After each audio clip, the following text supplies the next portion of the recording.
पहलगामच्या हल्ल्याला 2 महिने पूर्ण झाले तरी पण हल्लेखोर अतिरेकी सापडत नसल्याने केंद्र सरकारवर दबाव कायम आहे। या दहशतवादी हल्ल्यामध्ये 26 जणांचा मृत्यू झाला।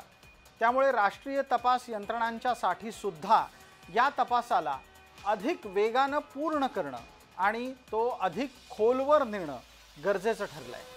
तसं त्यांनी केलंय सुद्धा आणि म्हणूनच दहशतवाद्यांना आश्रय देणाऱ्या दोघांना अटक होऊ शकलेली आहे आणि त्यांच्याकडून आलेली धक्कादायक माहिती काय सांगते ते पहा।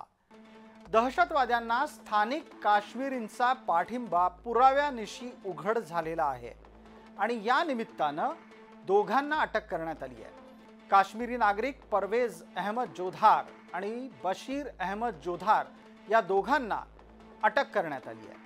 दहशतवादी हल्ला कुठे आणि कसा करणार याची परवेज आणि बशरला कल्पना होती, हे सगळ्यात महत्त्वाचं।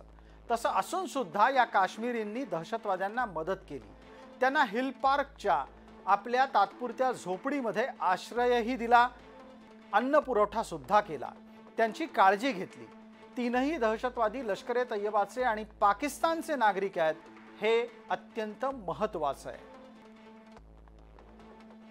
आता स्पष्टपणे झालेलं आहे की पहलगाम दहशतवादी हल्ल्यामधल्या तिन्ही दहशतवाद्यांचा मूळ संबंध हा पाकिस्तानशीच आहे। हे पाकिस्तानी नागरिक त्या ठिकाणी आहे आणि त्या अनुषंगानं आता पुढची कारवाई त्याचबरोबर तपास कार्य त्या ठिकाणी होईल। यांच्याशी संबंधित वेगवेगळे डिजिटल एव्हिडन्स त्याचबरोबर वेगवेगळ्या साक्षीदारांना यांचे फोटो दाखवल्यानंतर त्या संबंधित अत्यंत मजबूत अशी केस बनवण्याचा प्रयत्न तपास यंत्रणांचा असेल।